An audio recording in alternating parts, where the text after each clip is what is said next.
Ele é um dos pré-candidatos a prefeito de Balneário Camboriú, mas ficou nacionalmente conhecido como o muso do impeachment, o deputado Boy Magia.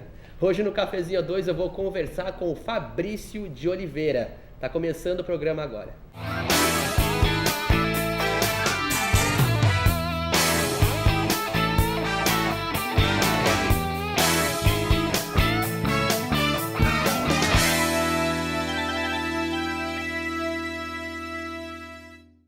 É isso aí, senhoras e senhores, presença ilustre no programa de hoje. Ele já foi vereador, já foi conselheiro tutelar em 2002, depois se tornou vereador, foi um dos vereadores mais jovens da cidade, um dos mais votados também, se não o mais votado.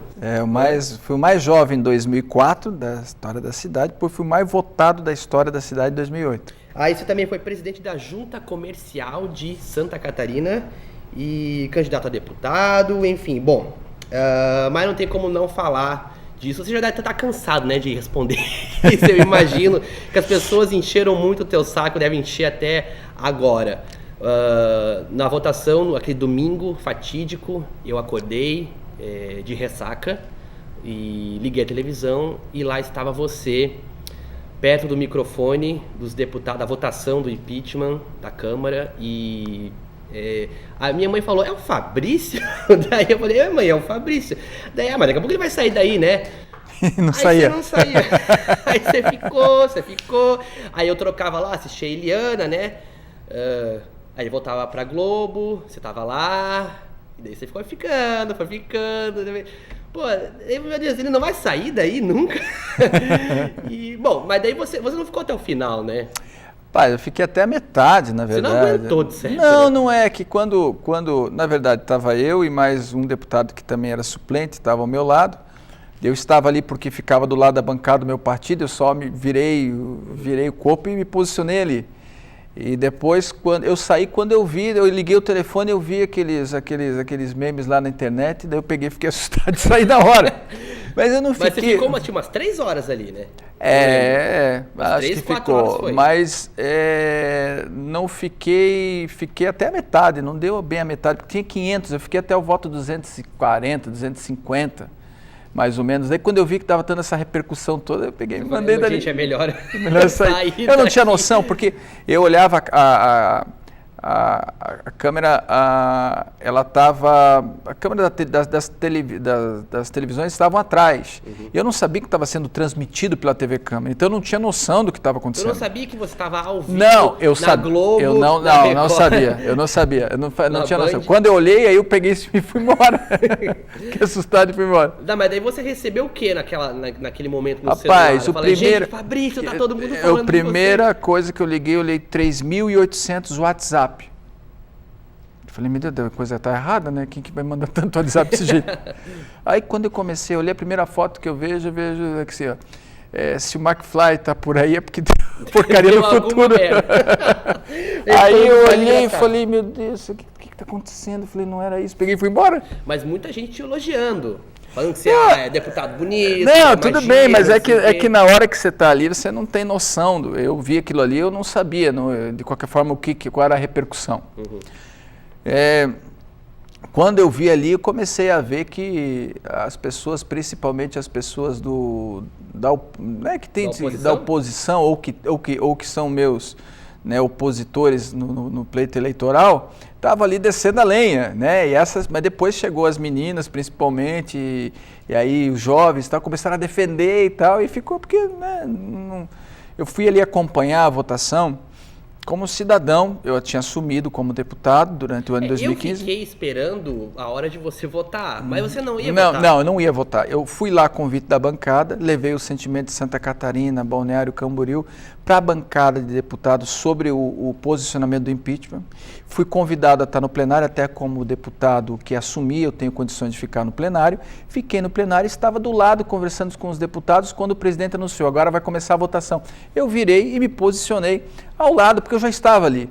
E aí, quando começou a dar essa repercussão, que eu anotei, eu peguei, saí dali, me afastei e continuei acompanhando o impeachment um pouco mais longe, né? E aí que eu fui ver essa movimentação na internet, confesso que eu fiquei assustado, até um pouco apavorado. Mas você já pensou em, isso vai me prejudicar de alguma maneira? Claro Você que ficou sim, com medo? claro que sim, até porque a minha intenção de estar em Brasília, de estar acompanhando, eu presidi a sessão da Câmara durante alguns debates do impeachment.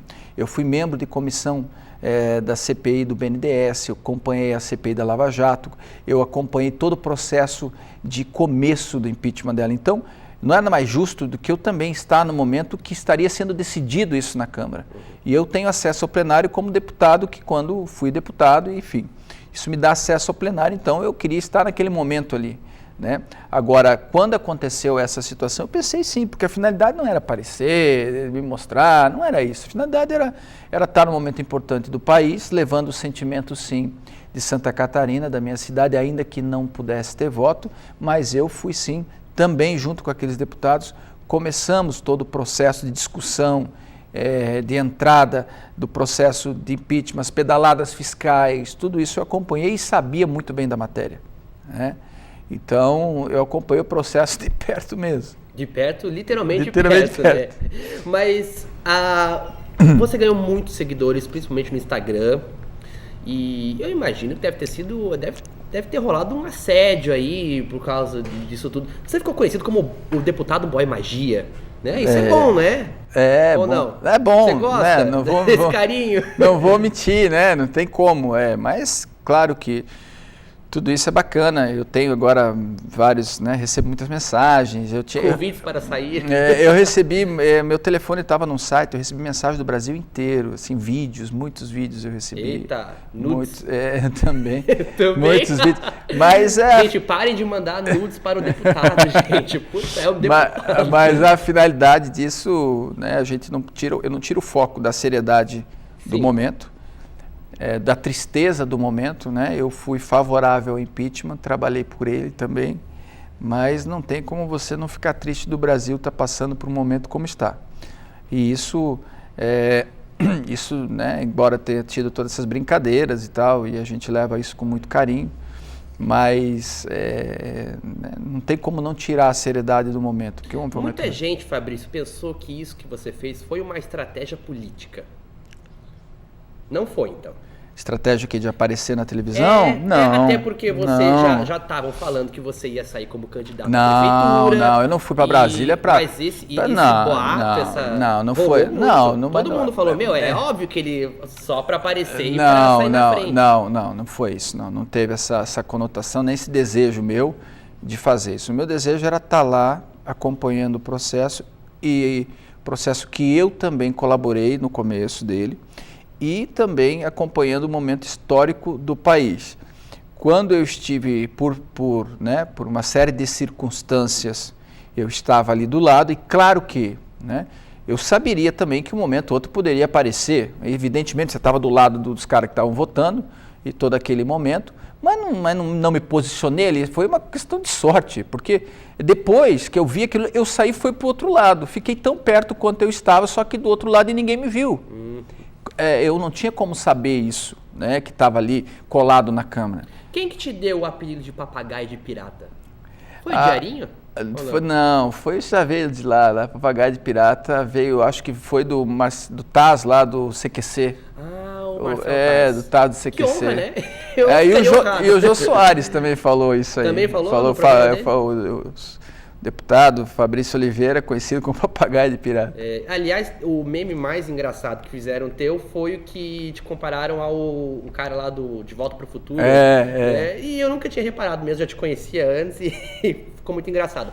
A Globo News fez uma vinheta, eu até queria que passassem aqui, mas não sei se a gente vai poder. Mas a Globo News fez uma vinheta com você, você gostou? Você se sentiu... Eu dei muita entrevista, dei entrevista para a Época, para a revista Veja, dei entrevista para alguns veículos de imprensa também, e aí a Globo News também falou bastante a respeito disso. Mas tu não se sentiu incomodado com esse negócio de papagaio de pirata? Rapaz, não me senti... Porque quando a gente pega a pilha com apelido, né?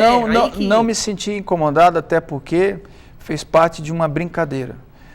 Né? Não brincaram por conta do meu caráter, não brincaram por conta de algum vexame que eu tenha feito, e sim brincaram por conta de eu estar realmente muito perto de um momento importante e de ter uma posição responsável. Eu estava ali naquele momento, sereno, tranquilo. Em nenhum momento eu hostilizei qualquer voto. Eu estava concentrado no que estava acontecendo, querendo acompanhar o que estava vendo. Achei, determinados momentos, uma demagogia, aquilo tudo, no sentido de dizer, por isso, por aquilo, pelo meu cachorro, por aquilo, vamos votar assim, não. Mas fiquei ali respeitando a todos, inclusive a todos que não tinham a mesma posição que eu tinha. Então, não houve nenhum momento da minha parte, então eu fiquei tranquilo enquanto isso. É, né? Isso que eu ia te perguntar. Eu sou muito discreto, eu não sou assim, quem me conhece sabe, eu sou um cara até tímido demais, eu nunca pensei que eu fosse ser político. Eu nunca fiz quando criança um trabalho na sala de aula, apresentei. Eu só respondia a chamada, timidez. Então eu nunca tive essa pretensão de querer ser um cara conhecido no Brasil. Eu quero um dia ser valorizado, sim, pelo trabalho que a gente faz, o legado que a gente quer deixar, né? Que eu sei que isso também é um ciclo. Eu estou na política, daqui a pouco não estarei mais. Por quê? Porque eu acho que as coisas têm que ser renovadas, têm que ser mudadas, têm que ser alternadas. Isso é cíclico.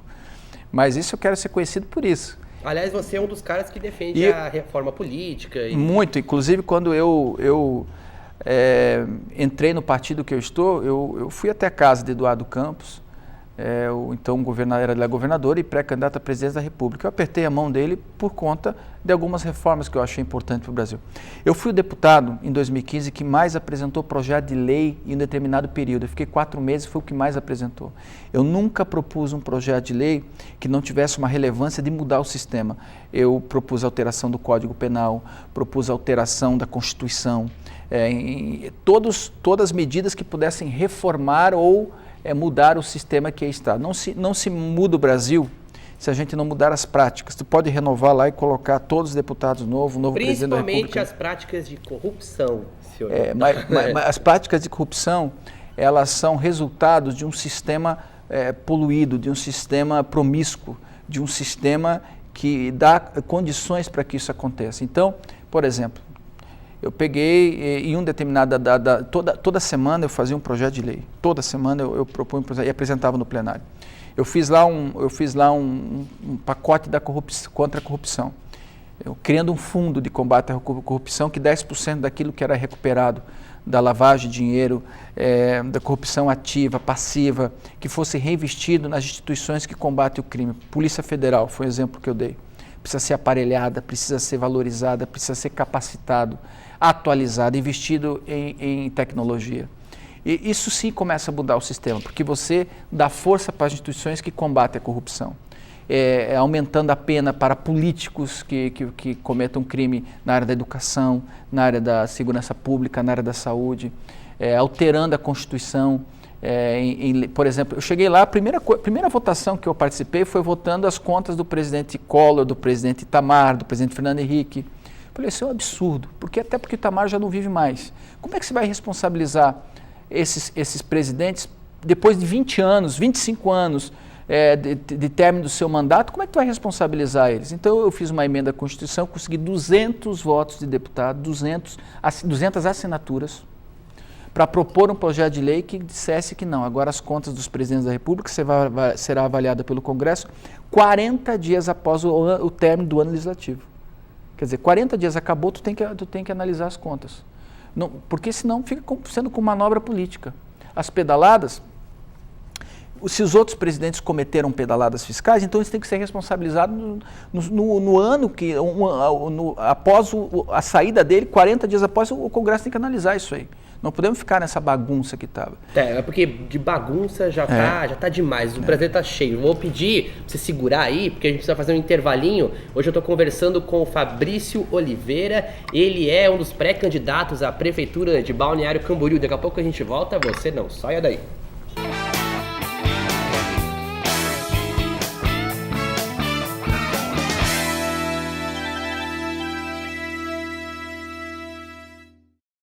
De volta com o Cafezinho A2 e hoje eu estou conversando com o Fabrício de Oliveira. Ele é um dos pré-candidatos à prefeitura do município de Balneário Camboriú e ficou nacionalmente conhecido como o muso do impeachment. Fabrício, a gente estava falando antes sobre corrupção, né? Na minha opinião, porque tem gente que fala, estão roubando demais, estão roubando muito. Na verdade, eu acho que na história do Brasil já se roubou muito mais. O que acontece é que o brasileiro, ele tá muito de saco cheio com a roubalheira. Então, acho que isso que está acontecendo. Já se roubou muito mais. Quer ver? Só que a intolerância hoje, ela é maior. É que a corrupção ela vem com uma série de outras ramificações. Hoje, aproximadamente, se desvia 30 bilhões de reais ano em corrupção no nosso país. Mas se você me perguntar se essa é a causa do Brasil estar numa crise econômica, em uma crise moral, em uma crise institucional, eu diria que também, mas não é total, né? A corrupção não é a causa de todo o problema. Todo o problema se chama um sistema falido que nós temos, um sistema de leis, um sistema legislativo, judiciário e executivo devem reformular os seus trâmites, devem reformular o seu relacionamento com o público. A ineficiência da máquina, a burocracia, a falta de critérios, a falta de encaminhamentos em causas importantes. Por exemplo, hoje o empreendedor, para ele abrir uma empresa, ele demora 40, 50, 60 dias para poder produzir. Nós temos que acabar com essa burocracia burra que engessa o país. Para o empreendedor poder tirar uma licença para poder montar a sua indústria, o seu negócio, quer dizer, há entraves.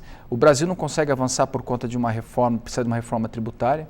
Nós temos um verdadeiro manicômio tributário no país. É um emaranhado de tributos que nós pagamos e não vemos o retorno desse. Nós vivemos no município, não moramos em Brasília, e os impostos nossos ficam em Brasília, sustentando uma máquina inchada, pesada, lenta, e que tudo isso e uma série de fatores como a corrupção fazem que o país tenha essa situação. Agora, eu quero te dizer o seguinte, que eu acredito que as coisas vão evoluir muito. Essa ferida exposta ela é necessária para que gere em nós, eleitores, um sentimento de indignação saudável. Veja que nenhum deputado, nenhum governador, nenhum prefeito, nenhum presidente da República eles chegaram lá senão através do voto, senão através de pessoas que os colocaram lá. Então, acho que isto é a essência do problema, sabe? Mas você é a favor a novas eleições, né? Eu li que você... Eu penso que o PMDB é o grande sócio do governo, nos seus erros, na sua ineficiência e na sua corrupção. Portanto, não tem legitimidade popular para estar onde está, né? Agora, tem que se buscar aí a coerência nesse momento e eu defendo sim as novas eleições para o Brasil. Em relação ao governo Temer, você está temeroso? Olha que trocadilho bom eu usei. Eu estou otimista, mas não quer dizer que esse meu otimismo, né, em relação ao governo Temer, seja um aval de tudo que aconteceu no país, quando eu já disse antes que o PMDB foi sócio. Por que eu sou otimista? Porque eu estou vendo que alguma coisa precisa começar a fazer. A diretriz econômica começa a mudar, o ajuste fiscal começa a aparecer com mais força, houve um pequeno corte de ministérios, houve a vinda de pessoas com alguns critérios diferenciados que havia na liderança da Dilma, né? Mas não dá para se esconder o sol com a peneira. Este governo que está foi também colocado por Dilma junto com o PT. Então, eu torço para que dê certo, mas também torço para que haja novas eleições. Mas então você é a favor do corte de ministérios? Claro que sim. Por exemplo, esse que agora cortaram o Ministério da Cultura, agora mas voltou, a cultura aí deu uma polêmica, mas foi uma indignação.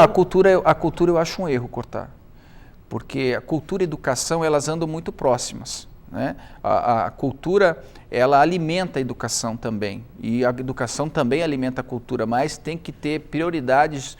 No caso, são uma completa a outra, mas não quer dizer que elas tenham que se diminuir para poder se unificar. Pelo contrário, tem que se fortalecer a cultura, como tem que fortalecer também a educação. Então, eu sou contrário, né, nessa situação. O que eu sou contrário também, eu na tribuna me manifestei muito sobre o combate à crise. A Dilma queria combater a crise fazendo toma lá da cá. Eu te dou um ministério para tal partido, você me dá voto e assim nós vamos tocando o Brasil do jeito que dá, sem uma agenda para tirar da crise econômica federativa, da crise, né, crise moral. E eu vejo que o PMDB do Temer também não conseguiu desvincular de fazer uma base aliada em troca de cargos. Eu quero só, veja bem, nós precisamos também desmistificar que a ocupação de cargos ela não possa ser política.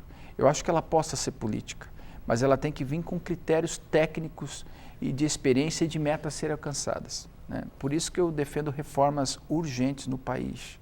Pela tua história, Fabrício, você sempre foi um cara muito envolvido com a juventude. Você foi conselheiro tutelar, né? Você também defende o Plano Nacional da Juventude, enfim. O jovem, eu vejo assim, eu sou jovem, né? Eu tenho 21 anos. O jovem, ele tá meio desacreditado com vocês políticos, tá meio desacreditado. Ou o jovem, ele é muito militante, do tipo fanático, agressivo, né? Ou ele realmente não acredita em nada, acha que todo mundo é ladrão e o Brasil tá perdido e tem que mudar tudo. Olha, eu tô com uma concepção diferente da sua. Ontem eu fiz uma reunião em minha casa e colocamos lá algumas dezenas de jovens que não são radicais, mas também nunca se envolveram em política. Entendem que eles precisam fazer parte da mudança. Então, e são sabedores também que hoje o político ela é a essência do povo. É o resultado daquilo, ou da omissão, ou da... Me perguntaram assim na minha cidade, por conta do escândalo que deu lá da passarela, me perguntaram assim, você não acha que Sérgio Moro, Polícia Federal e demais instituições deviam aparecer em todas as cidades, e aqui em Balneário Camboriú e aqui? Eu falei, olha, eu penso que não, porque essas entidades elas são importantes, essas instituições são importantes, as pessoas são importantes, mas nós temos que fazer a ordem inversa, porque muitas vezes elas vêm para resolver aquilo que nós não resolvemos nas urnas, aquilo que nós nos omitimos. Então, a responsabilidade é nossa e nós não podemos fazer parte. Então, eu vejo muitos jovens hoje entrando na política, ou se envolvendo, ou sendo candidatos, ou se envolvendo nela, como esse ideal de transformação. Existe uma frase que diz assim, o que me preocupa não é o barulho dos maus, mas o que me preocupa é o silêncio dos bons. Obrigado. Boa sorte na campanha e que se você chegar lá, que você faça bom proveito do mandato e volte aqui, né, para mais um papo, tá? Agradeço a oportunidade. Obrigado por me seguir no Instagram, ele me segue no Instagram, curte minhas fotos. Aliás, você também pode me seguir no Instagram, né? É Machadations. Tá? Obrigado, Fabrício. Um abraço. Você pode também na nossa página do Facebook, é facebook.com/cafezinho a2tv. Apareceu aqui, Marcos, é muito bom. E também no YouTube tem todos os programas completos, youtube.com/cafezinho a2. Até semana que vem. Aquele abraço, Tintim. Tintim, deputado. Tintim. Aí.